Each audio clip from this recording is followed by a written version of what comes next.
Well, with a name like the Federation of Americans for Consumer Choice, your guides you to a know really they great must be financial looking out future. for your Tom and best Don are interest, talking don't you? real money. It just sounds like an organization that would. And they did something really brave on your behalf. We're going to talk about it in just a minute. Remember, it sounds like they're acting in your best interest. That's the key.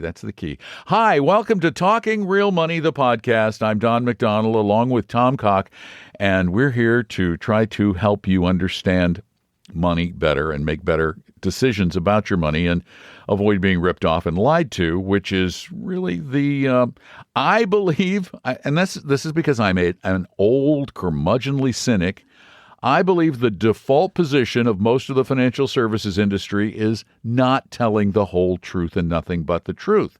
And nowhere has that been better illustrated than in the fight with that many have had with the Department of Labor in their attempt to create a 100% fiduciary standard for anyone who gives you advice on your retirement plans at work, your 401k and your 403bs and the like. But every time a Democratic administration creates a fiduciary rule, some organization like the Federation of Americans for Consumer Choice takes them to court to say, this is not good for consumers. But are they being... Well, let me tell you, I'll just go to the punchline. The Federation of Americans for Consumer Choice. Who is funding that organization, Tom? I have no idea, but I'm guessing it has something to do with industry of some It's 100% funded and created by the insurance industry to give because they think you should have the choice of being lied to by insurance agents. I don't understand this world in which we live. It's like, please don't make us tell the truth. That's what they're saying. When it comes to these retirement plans, don't make us tell the truth. It's bad for business.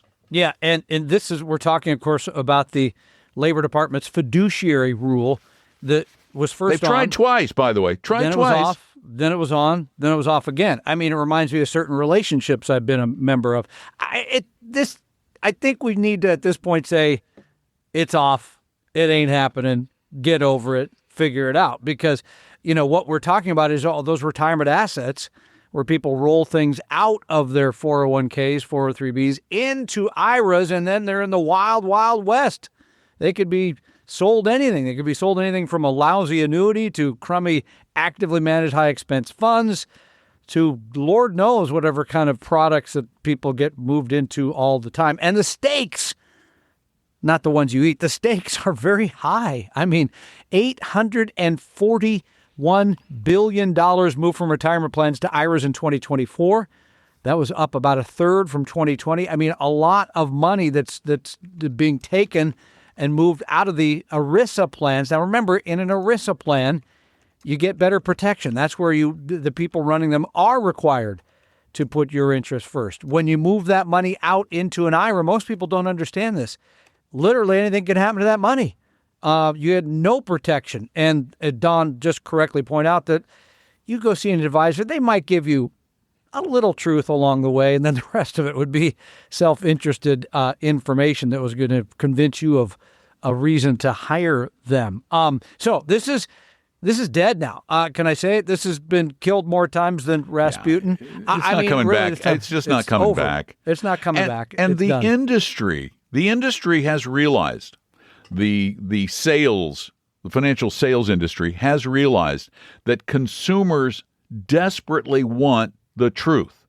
They want everything that they do, the salespeople do, to be in the best interests of them, the financial consumer. And yet, I don't know that everybody realizes, and that's why we're doing this episode, just how few financial advice providers actually are held to that 100% always act as a fiduciary standard that really only applies in this industry to and even then the lines are being blurred, to registered investment advisors who are registered with the Securities and Exchange Commission and are not duly registered with FINRA and are not licensed to sell insurance. You see, when they get into those areas, then it becomes muddled and gray. Yeah, and that's the big problem. Indeed it is. One expert they quote in this article says, the bottom line is that customers should be wary of doing a rollover, that's moving the money from your retirement plan to an IRA, without really evaluating the advisor's recommendations. There may be high fees, conflicts of interest, or expenses hidden in the recommended investments. Yeah, that happens all the time. Now, you mentioned something that's important to know. If you move the money from the retirement plan to a full-time, fee-only registered investment advisory. Boy, that's a lot of words to remember. It's a lot of words.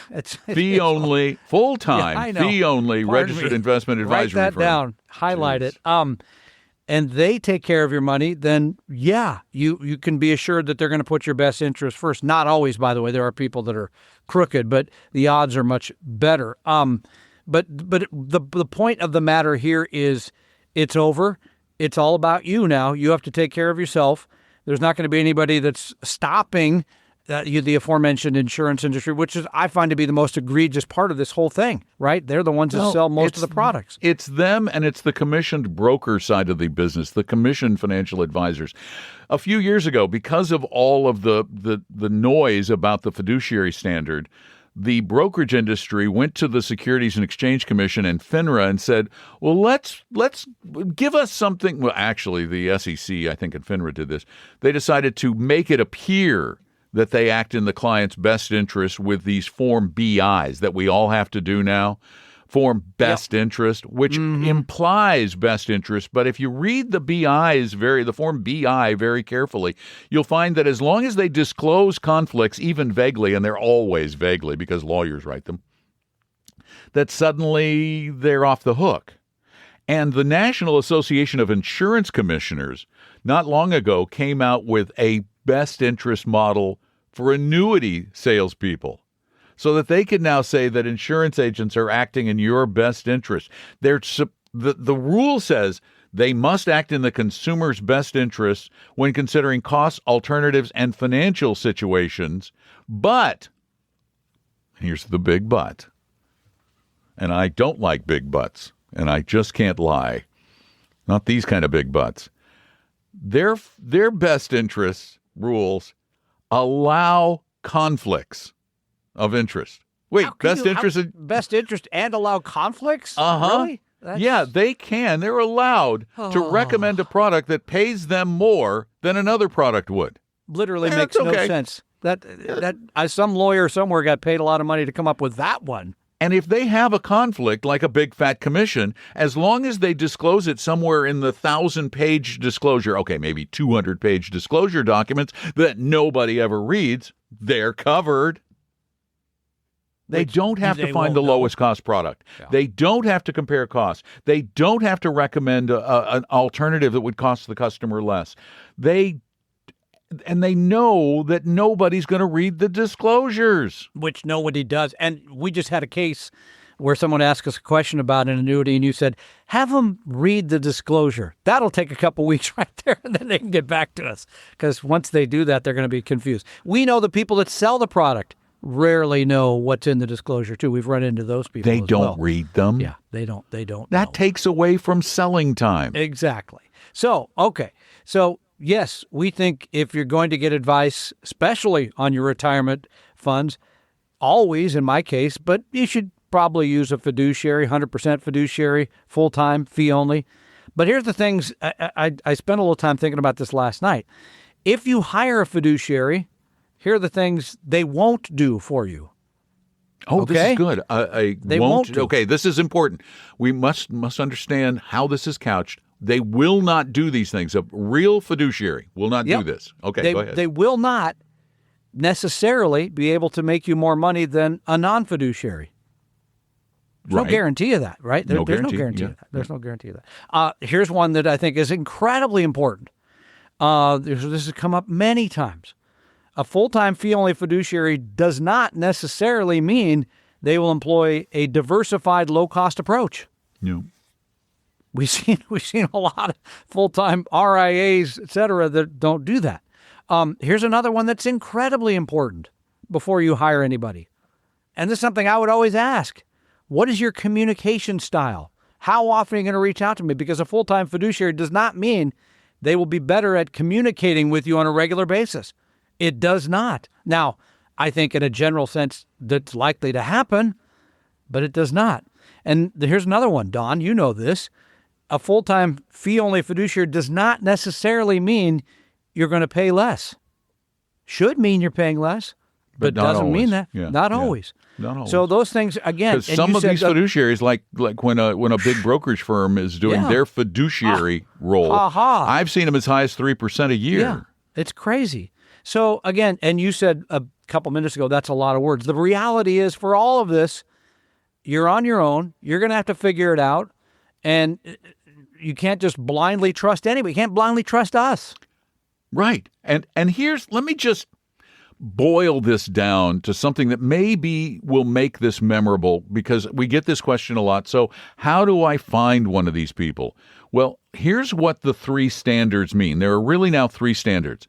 There's fiduciary, okay, 100% fiduciary. There's BI, best interests, which is now covering some insurance products and sales people. And then there's finally the suitability requirement, which is falling on by the wayside, okay? Fiduciary means, very simply, as a fiduciary, I work for you, period. That's it simply. Best interest, the BI, means I can work for me as long as I tell you some way, even if it's in a disclosure document. And suitability means, well, the investment isn't terrible. It's not good, but it's not terrible. So that's the way that works. A standard to be met. Yeah. Hey, it's not terrible. It doesn't totally stink. God, that's horrible. These are incredibly important things to know, especially as you get close to retirement and want to roll over your assets into an IRA, which in many cases makes sense, but in many cases, as I said, that billions of dollars could go into some really awful stuff that is not in your best interest. I'll put it that way. Yeah. Remember, most people think they're getting advice. They think they're getting advice from somebody they're dealing with. All of us think that. And we think it's good because we think that most people are well-meaning, but maybe they're not. What you're often getting more times than not is a well-created, structured sales pitch wrapped up in some reassuring language like best interest. And unless you ask the right questions, you are never, ever going to know the difference. And you have to learn how to ask those questions. And speaking of questions, we have so many ways for you to ask us questions. You can do it at talkingrealmoney.com, or now you can call us at 855-935-TALK, and we'll make you a part of the show. Like this. To Seattle and Andre, thanks for being part of Talking Real Money. How are you? I'm great. Thanks for taking my call. Appreciate it. Been a long-time listener, first-time caller. Let me give you a little bit overview of my situation. I currently have 18 years of service credit and would be eligible to retire at 52. At that point, I'll receive approximately 45% of my salary at that time for life. I will be 45 years old in June. My current salary with the city is approximately $130,000 a year. I also earn about $30,000 a year in 1099 income. My house and car are paid off, and I carry no debt. It's pretty good. So what do you think you mentioned here that you're making 130, you're going to get half of that for life, which is fantastic. I'm assuming there's going to be a Social Security benefit in there somewhere as well? Yeah, I haven't really calculated that because the 52 is kind of a best case scenario. That's the earliest I can retire and pull my pension. And the longer I work, it'll go up. And then that'll also increase my Social Security benefits. So as I get closer to that, I plan on looking into the Social Security benefits. But makes sense. This plan, I plan to wait till I'm 70 if I can. Okay. That's the best case scenario. Absolutely. So, and then do you have any idea around, just since we're just talking about sort of income and paying for all that, what your cost of living is today with your house and car paid off and no debt? Sounds pretty good. What do you think you're spending? Yeah, it's fairly low, probably about $4,000 or $5,000 a month.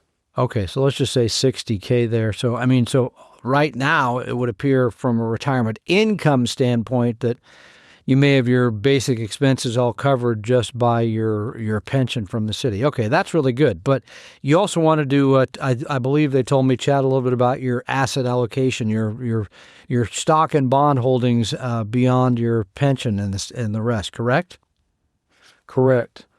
So I do have some other retirement accounts, and right now my household target allocation is 60% U.S. stocks, 25% international, 10% small cap, and 5% bond. I do have a deferred comp plan, a 457 deferred compensation plan through the city that I have been maxing out for several years. I also have a solo 401k for my 1099 income, and I'm doing a Roth IRA as well. So the deferred comp, I always forget what the max is on that. That's a pretty significant amount, correct? Yeah, it's similar. It mirrors what the 401k claims are. So last year is 23.5. I think this year is 24.5. Yeah, you're right. It is 24.5. So you're doing that plus the solo. Dude, you got to get out and spend your money a little bit more. This is really, you're very frugal and you're doing a great job, which is awesome. So well done. I mean, and so I think, again, and we could talk about this overall asset. Let's just do that right now because you're 60% U.S., 25% international, which is a pretty good mix between U.S. and international. I probably want a little more international. That's fine. But 10% small cap. And is that small cap value, do you know, or just small cap? Yeah, small cap value. It's invested in AVUV. Perfect. Love the fund. And then 5% in bonds. I mean, when I look at your situation, my take to you from that particular standpoint would be, if that's your target, is I look at it like you're taking more risk than you need to, because if you're already going to have a good hunk of your retirement spending covered by fixed income, both your pension and eventually Social Security, you know, you may be taking more risk than you need in having such an aggressive portfolio with only 5% in fixed income. I mean, what's your take on that?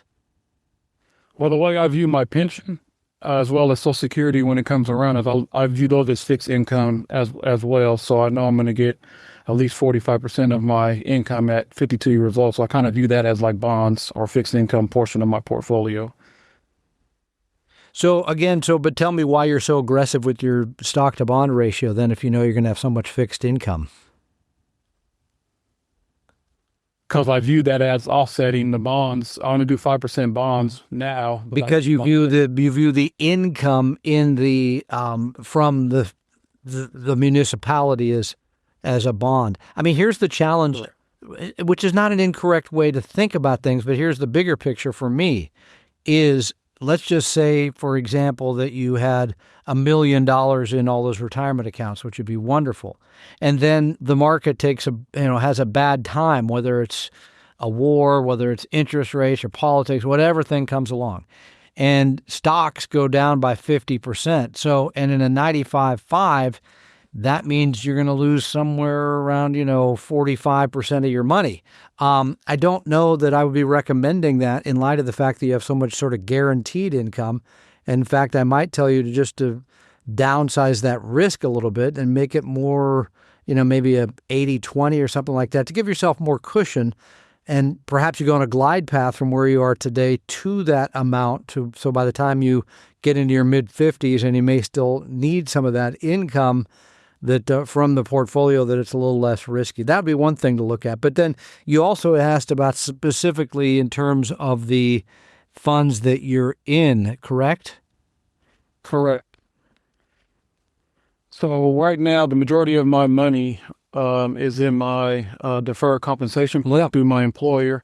And so I have the Vanguard International total U.S. stock market. I have $229,000 in there with a very low expense ratio of 0.01. The Vanguard total international stock market trusts, I got about $100,000 in there with an expense ratio of 0.05. I have the Vanguard total bond market trust. I got about $23,000 in there, and that's a 0.02. Then I also have my solo 401k. In the Roth side, I have FSKAX. I got 16,000 in there with an expense ratio of 0.015. AVUV, 34,000, expense ratio of 0.25. And then I have in the traditional side of my solo, I have the same funds. So the U.S. stock market, I have 5,000, and then AVUV, I have 5,000, and I also have a Roth IRA with Robinhood, and I have VTI about $46,000, expense ratio of 0.03, VXUS 13,000 with an expense ratio of 0.07, and AVUV I have 9,000 with an expense ratio of 0.25. Yeah, it's a little higher. The thing is, because you had asked us sort of off the air, if you will, in your written question. Thank you for doing that, by the way. About would it be easier, to simplify things in your solo 401k and Roth, use a one fund approach? The answer to that is probably only because you have so many accounts now. I'm a little worried that you have, the DCP, and then you have the solo 401k, and you got the Roth, and you're keeping track of other money outside of that, the complexity gets to be more than it need be. Here's the reality about any of these one fund solutions. We don't know if the next 20 years will mean they do better or a more, hands-on portfolio where you own many funds do better. We just simply don't know the answer to that. But I kind of like having the smaller amounts, the solo 401k and Roth in those one funds. But here's going back to where we were a couple minutes ago. I think you should take the risk quiz. I think you should think maybe within 2 or 3 years to do some planning with somebody, and maybe you sound pretty competent, maybe you do it yourself, and run a few calculations to see what all this looks like, because I personally still think you're going to want to take less risk, keep the diversification, simplify things, and, kind of get on with your life and spend some of your money. But man, you get an A+ from me on most of this stuff. You're doing really well, and I want to say thank you very much for writing us in and for jumping on this call and being part of Talking Real Money, Andre. Well, I appreciate the feedback and insight. It's very valuable as I'm learning and growing in this part of my life, so I appreciate it. You take care. Now, if you go to talkingrealmoney.com and you send us a question on the Ask a Question button or the Contact Us form or whatever it's called these days, we take those questions in 2 distinct ways, making it easier for you. We have so many ways to ask us questions. You can type them with your fingers on a keyboard, or apparently some of you can type on your phone and type a really long missive on your phone, like my wife. I'm not sure how people do that, but apparently they can. I seen her doing it. She's good at it, I'll tell you that. I really stink at typing on my phone. Or this is what I'm good at. I am really good at speaking questions. So go ahead and do that. Those get answered on the Friday podcast. But if you type them, they go to the Tommy tree pile. Tommy's little tree pile. Wait, let's do it this way. Does this work? Tommy's little tree pile. Killing trees. Go ahead, little Tommy. No offense, but I'd stick to your current voice much better. That includes questions from Norwell, Massachusetts, where Stephen writes us. Want your opinion on DST investments? Hey guys, I love your podcast. Great info. My question is, I have a real estate portfolio that we are selling, and I want to defer the taxes. I like the returns of 5+. What percentage of my portfolio should I allocate to DSTs, which is a way to pass the buck down on paying taxes on your real estate holdings when you go to sell them? Yeah. I added the last Delaware Statutory Trusts. Trust, correct, yes. Which used to be more popular, it feels like, in years past. You don't hear as much about them today, but they're still out there, and I still hear people pitching them on a regular basis. Yeah. How much money should you have in Delaware Statutory Trusts? Again, it sounds to me like you're someone who's letting the tax tail wag the dog, as it were. Delaware Statutory Trusts are really designed for mega real estate investors, people who do this as a business. not just people. Did he say anything about? He may be one of those people because he mentioned a large sum of money he has in, he says something about $10 million. So maybe he is one of those people. And Well, but even then, maybe. I mean, it depends on what portion of that is real estate and what portion of that he's selling. Because the problem with DSTs is that the upfront commissions are just enormous. Enormous. They can run 10%. So you may be saving yourself taxes, but you're costing yourself a giant fee that could be not much lower than or not much different than your taxes. And then there are ongoing management and asset fees along the way that for some of these can be huge. There's so much research you would need to do for so little benefit because you're totally giving up control. You may have years or decades of illiquidity in these things. You may have crappy real estate in these things because you don't have any control. Your money's often just in one or two or a few properties, and if one of these deals goes bad, you're in trouble. And then when the DST sells, you're not getting out of the taxes permanently. They're a solution to very few problems, and not those of most average investors. I'm talking about people who own $100 million portfolios, not like real big, like real estate money. investments. Yeah. Yeah. Mm-hmm. Okay. Yeah. No, Fair enough. I am not a big fan of DSTs. I think they're misleading most of the time. They're sold. They're expensive. They can have horrible track records. I'd run away. I pay your taxes. We talk about that on a fairly regular basis here. Just pay it, move on. All right, from Bellevue, Washington, Janet writes us, I think it would be fun to have a brief add-on to your podcast, similar to what Susie Orman did many years ago, of a segment when listeners ask, can I afford to buy that car, boat, summer home, engagement ring, etc.? And you fellows look into their finances and provide the answers. It was a very popular feature on her show. Just an idea. I remember I tried, because Michelle Singletary did this for a while, and I know Michelle. I thought it was a good idea. Dawn didn't like it, but it takes a whole different level of Can I tell you work. why? Yes. Well, please do. Sure. It's a hell of a lot of work. Yeah, it is a lot of work. No, it's really a lot of work. And what does Susie Orman have that we don't have? Looks, brains. Money. Well, there's that too, of course. A huge staff that does all this for her. Oh, that part, sure. Yeah. I mean, if you look at most podcasts, and I'm not making excuses, but if you look at most podcasts, you'll see, like, This American Life. If you listen to the credits, they have like 40 people who work on it. Well, maybe we should add 40 people to our credits. No, what would that do? You mean just made up names? Make us look bigger. Like Car Talk?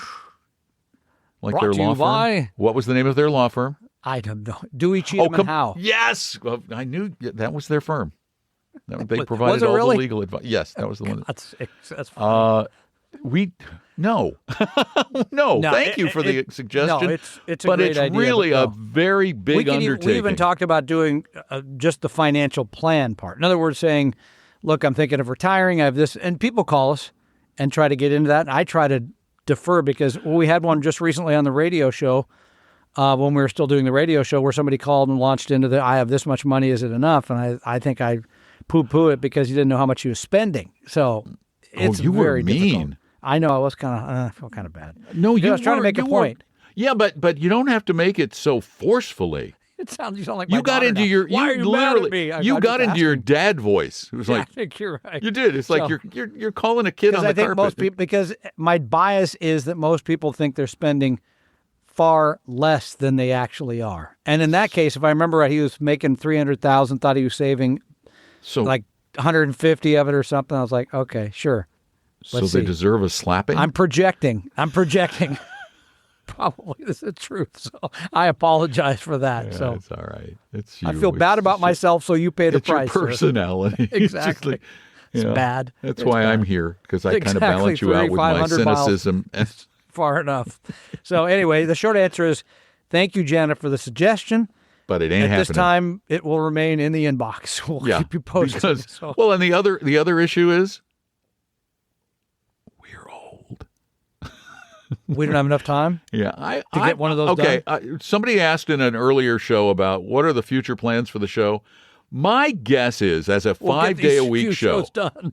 as a 5-day-a-week Yeah. show, that 2030, 2031 will be nearing the end of the 5-day-a-week show. That'd be my guess. Yeah, I'm still just trying to get through Based every on my Friday, stamina. So that's as far as I'm going. So. See you next week. Oh, Yep. It appears, but yeah, it's close.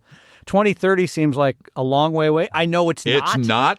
It's not very far away.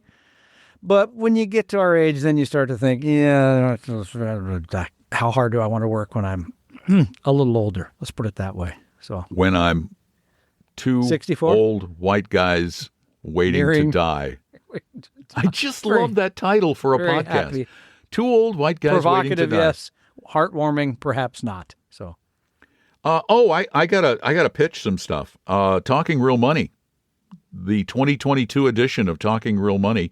It's available as a paperback, and it's been available as now a you paperback. said talking for- real money meant I meant financial financial physics. physics. Yes. See, Speaking of this getting is old. why I have to end this by 2030, 2031. You know, when you because the mind is a terrible thing to lose. And when you get to retirement age, 3 things happen. The first one is you start to lose your memory on stuff. Mm-hmm. Shoot, And I you can't remember what the other two but are? Anyway, so there's 2 other things.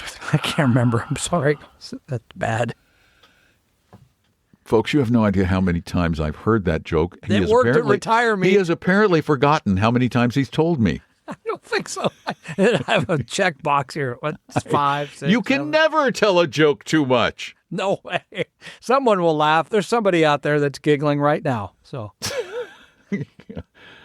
Anyway, financial physics, spelled with an F. Financial, Yes. F-Y-S-I-C-S, financial physics, which was probably a dumb idea because no, I like it. Amazon corrects it all the time good to Lord. P-H-Y-S. Did you?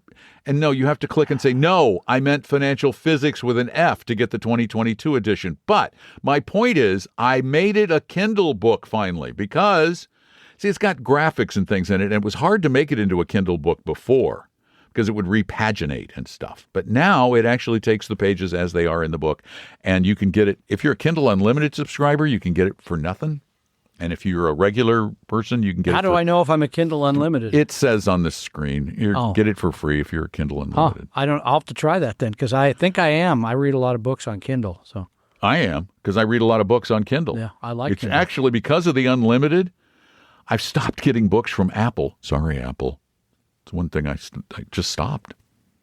I think I still, I don't know. No, I get them from Amazon. I know that. but Yeah, okay, that's maybe not. Amazon. It's another A word, Tom. They're very similar. Please They write both these down start for with me the when letter you- A. Large. Yeah, I think I get those Maybe from bold them Apple. up.